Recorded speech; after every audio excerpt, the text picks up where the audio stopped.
안녕하세요. 소라소리의 윤소라입니다. 오늘은 소설가이자 극작가인 중국 작가죠. 리슈언의 작품을 읽습니다. 리슈언은 2017년 말하기 부끄러운 순간이라는 산문집으로 중국 루신 문학상을 수상했는데요. 오늘은 그 작품집에서 고인을 회상하며를 읽어드립니다. 고인을 회상하며. 어젯밤 너를 꿈에서 보았다. 꿈속에서 너는 나룻배를 타고 있었다. 우창에서 한커우까지 강을 건너는 배였다. 강을 반쯤 건넜을 때 갑자기 비바람이 불었고 내가 든 우산이 허공으로 날아갔다. 연희 때처럼 너는 부끄러워하며 난간을 붙잡은 채 우산이 멀리 날아가는 것을 보며 어쩔 줄 몰라 했다. 그렇다. 너는 툭하면 부끄러워했다. 하지만 내가 부끄러워한 건 다른 사람보다 못해서가 아니었다. 지난 세월 내가 이해하지 못하는 너무나 많은 일이 너를 향해 밀려들었고 너는 그중 견딜 수 없는 것 앞에서 아이처럼 경이로워했다. 그럴 때면 어떤 천진함이 밝은 달처럼 내 경이 속에서 반짝반짝 빛났고 이어서 너는 부끄러움에 빠져들곤 했다. 그때 함께 배 위에 있던 나는 또 참지 못하고 내 곁에 가서 일러주려 했다. 천진함과 부끄러움은 사람을 죽이는 두 자루 칼일 수도 있다고.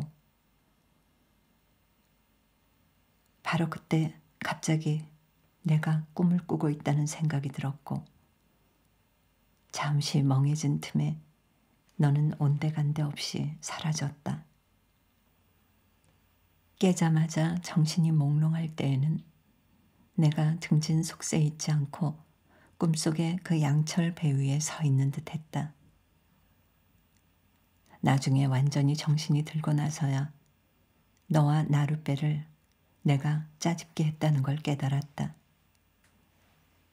내 기억이 틀리지 않는다면 장강의 그 나룻배는 내가 죽기 한참 전에 운행을 멈췄다. 꿈에서 너를 본 건 당연히 그게 처음은 아니었다.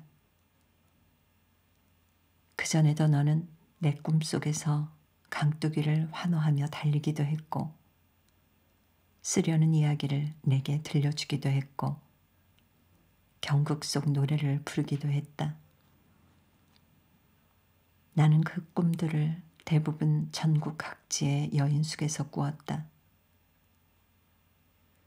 너도 알다시피 그 당시에는 생계 때문에 여인숙을 전전했다. 그 상황은 내가 살아있을 때 내가 나도 유명해지지 못했고 너도 시집을 못 갔으니 우리 둘 다 남보다 못하다고 할 수 있을까라고 한 농담을 연상시켰다. 한 번은 쓰촨의 어느 작은 현성에서 연일 폭우가 내려 현성 밖의 강물이 드디어 범람하기 시작했다. 한밤중에 강물이 제 방을 무너뜨리고 제 방 옆 여인숙을 덮쳤는데 사원을 개조해 지은 그 여인숙에는 당시 숙박객이 나 혼자뿐이었다. 아마도 자기 직전 내가 쓴 동화를 읽었기 때문인지 또 내 꿈을 꾸고 있었다. 내가 안개 낀 상 정상에서 내게 소리를 질렀다. 그런데 나는 내가 뭐라고 하는지 전혀 안 들렸다. 아예 구름을 타고 너에게 날아갔지만 산 정상에 내려서니 너는 온데간데 없었다. 나는 내 이름을 부르기 시작했고 그 소리에 잠이 깼다. 순간 범람한 강물이 내 방으로 쏟아져 들어왔다. 나는 방문을 열고 미친 듯이 밖으로 뛰어나가며 이런 생각을 한 것 같다. 내가 지금 너의 꿈속에 있는 것인지도 모른다고. 그렇다. 흘러넘치는 강물, 허름한 여인숙, 세찬 빗줄기, 그리고 어렴풋한 주위의 사물까지 모든 게 너의 꿈이고 나는 그저 너의 꿈속을 허둥대며 달리고 있는 듯 했다. 나는 내가 쓴 적이 있는 그 오리를 무척 닮았다. 늘 좌충우돌하면서도 자신을 가둔 우리에서조차 못 벗어나고 있다.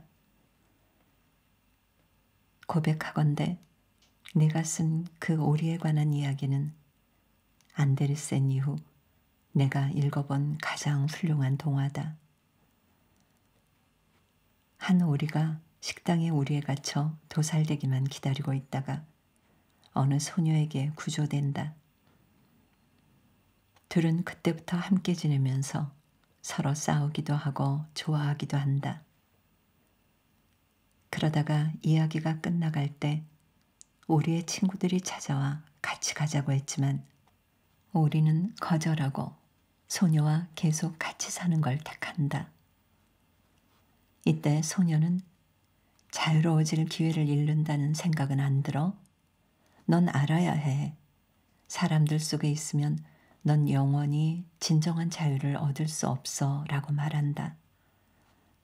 하지만 우리는 자유롭지 못해도 너랑 함께하고 싶어 라고 답한다. 이 말은 거의 모든 사람의 묘비에 새겨야 한다. 내 생각에 이것은 누구도 예외일 수 없는 운명적인 진술이다.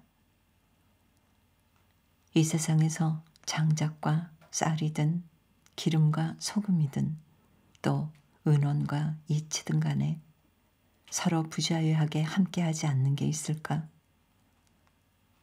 그렇다. 매정하게 떠나는 경우가 많긴 하지만 마찬가지로 순순히 돌아오는 경우도 많다. 떠남과 돌아옴은 마치 서로 사랑하는 두 사람 같다. 서로 사랑하는 두 사람처럼 그것은 결국 부자유하게 함께하곤 한다. 너는 몇 가지 천기를 간파했으면서도 어떠한 비밀도 간직하지 않았다. 또 1년 내내 집거하면서도 네가 있는 곳에 어두운 그늘을 만들지 않았다. 정반대로 어떤 밝은 기운이 변함없는 천성인 듯 했고 그것은 겨우 미약한 빛을 발할 뿐이었지만 그래도 너의 당황한 친구들을 비춰주기에는 충분했다. 너무나 많은 기쁨이 믿을 수 없을 정도로 내게서 펼쳐졌다. 장미가 피었을 때 넌 기뻐했다. 어두운 상점들의 거리에 개정판이 나왔을 때도 넌 기뻐했다. 너는 잘 모를 테지만 너의 그런 기쁨은 적어도 내게는 참된 위로였다. 자연 속을 달릴 때도 혹은 영화 촬영장에서 잡일을 할 때도 네가 기뻐하던 게 저절로 생각나곤 했다.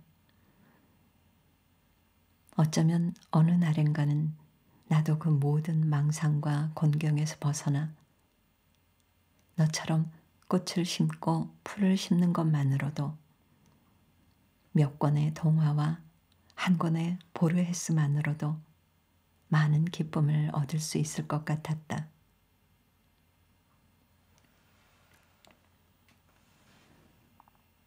어느 해인가 황하기슭의 한 촬영장에서 내 전화를 받았다. 그때는 설이었는데 내가 사는 집 아래층에 치자꽃이 나무 한가득 피었다. 내 방에서는 그 치자꽃이 보이지 않았지만 짙은 향기는 전해졌고 그 순간의 느낌에 너는 문득 여러 가지 생각이 났다. 예전이나 심지어 아주 먼 옛날의 어떤 시대에는 단어 하나하나마다 지금과는 다른 독특한 분위기가 있었을 것 같았다.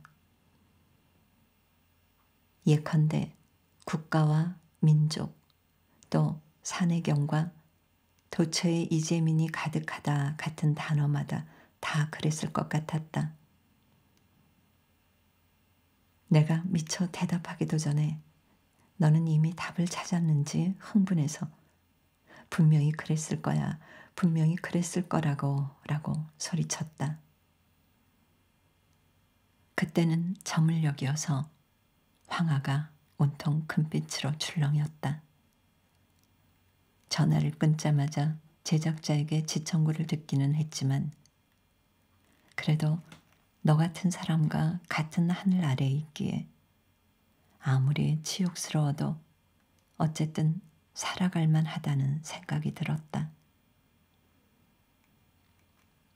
하지만 너는 이미 이 세상에 없고 위로는 하늘 끝, 아래로는 황천까지 두 곳 다 아득하여 보이지 않는다. 다소 푸념인 것 같지만 나는 인정해야만 하겠다.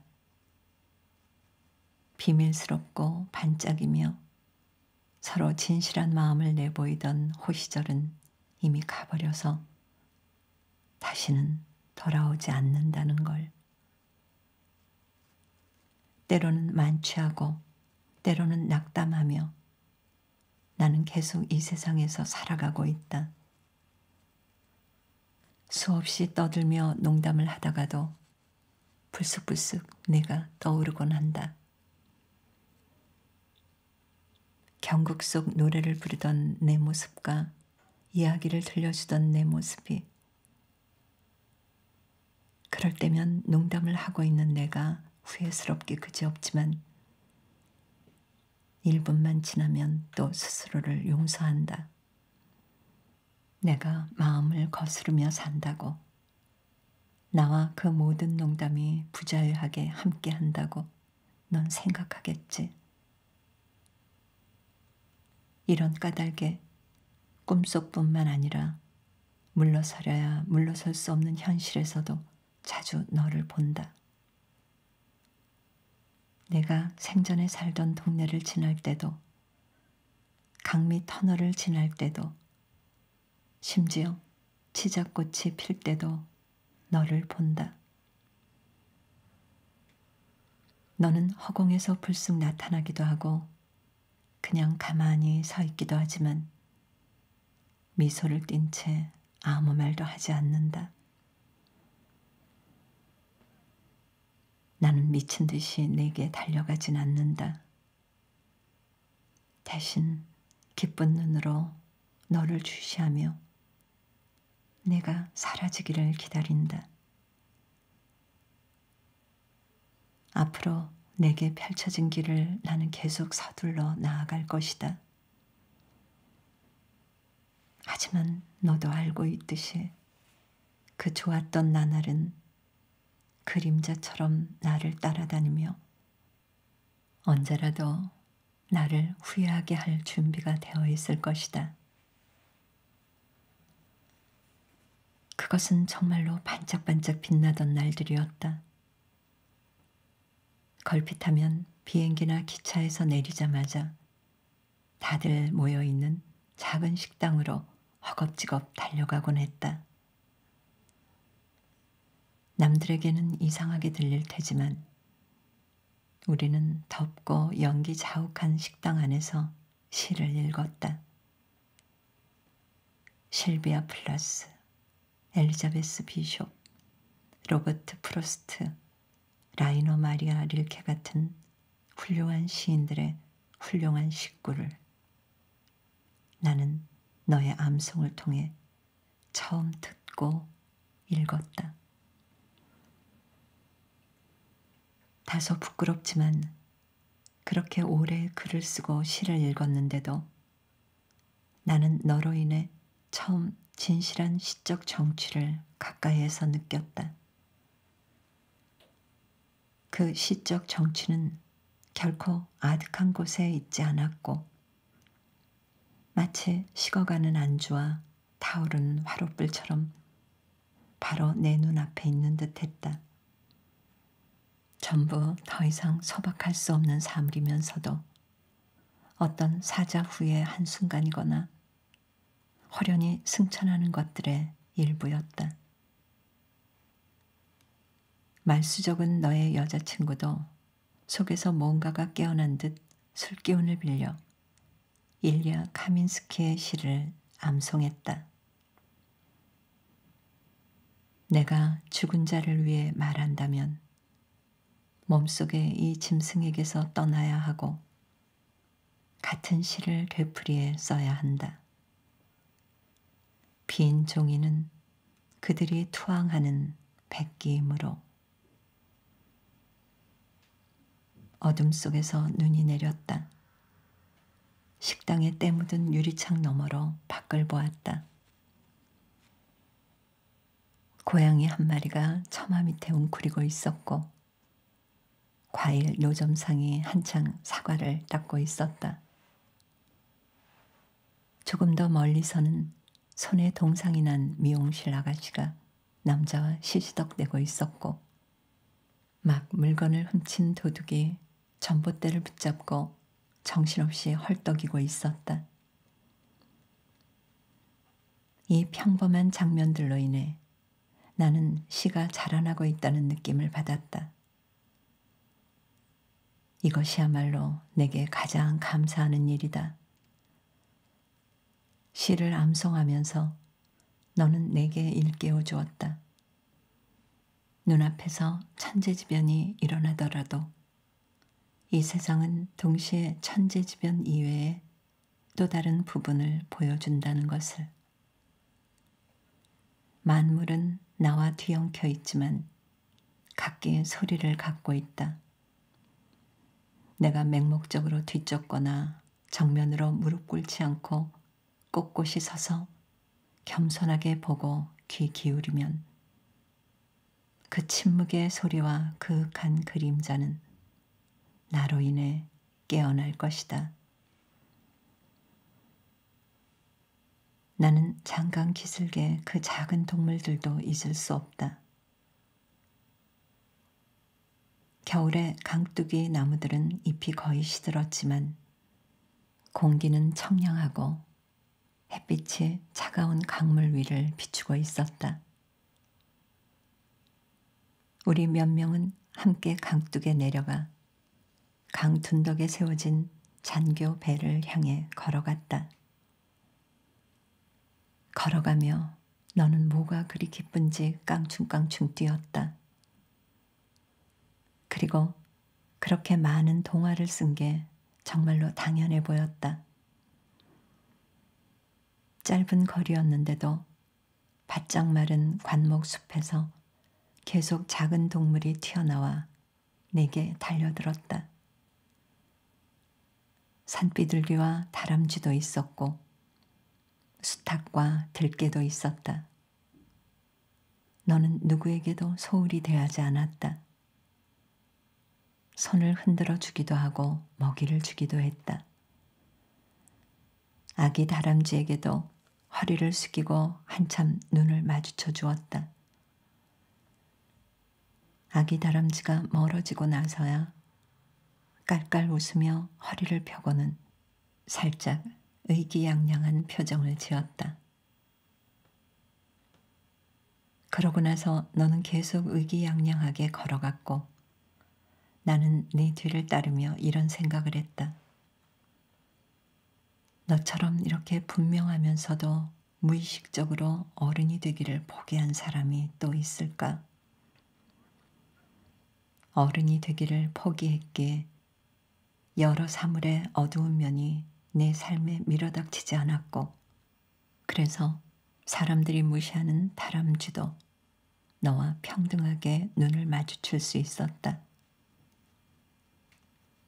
나는 내가 계급이나 아부, 애걸이나 투쟁 같은 단어들을 단 1분이라도 떠올려 본 적이 있을까 싶다. 자기도 모르는 사이에 너는 그 단어들에게 버려졌다. 하지만 그러는 편이 좋았고 너는 바로 그렇게 한평생을 살았다. 단어들 속에서 하루하루를 살았지만 모르는 단어가 더 많았다. 그 다음번에 강변을 산책할 때 너는 잔교 배 위에서 내게 막 완성한 동화를 들려주었다. 아기 생쥐의 크리스마스라는 그 동화에는 한 여성 작가가 등장한다. 세상에서 가장 가난한 사람일지도 모르는 그녀는 가진 게 아무것도 없고 집에 찾아오는 사람도 없다. 크리스마스에도 혼자 지내야 했는데 놀랍게도 그녀의 집에 사는 생쥐가 찾아와 크리스마스를 함께 보내자고 한다. 그래서 세상에서 가장 가난한 사람과 가장 가난한 생쥐가 아름다운 밤을 함께 보낸다. 가난은 크리스마스를 망치기는커녕 오히려 그들에게 가장 순수한 즐거움을 가져다 준다. 거센 강바람 속에서 너는 가만히 이 이야기를 들려주었고 나는 들으면서 내 생애에 내 이야기를 들을 기회를 얻은 게 너무나 행운이라는 생각이 들었다. 사실 너는 신이 각별하게 보살피는 사람이었다. 신은 내게 천진하고 집중할 줄 알며 쥐에게도 고개 숙이는 마음을 선사했다. 만약 이 세상에 궁극의 비밀이 있다면 너는 그 비밀에 다가가도록 신이 선택한 소수의 사람이었을 거라고 나는 믿는다.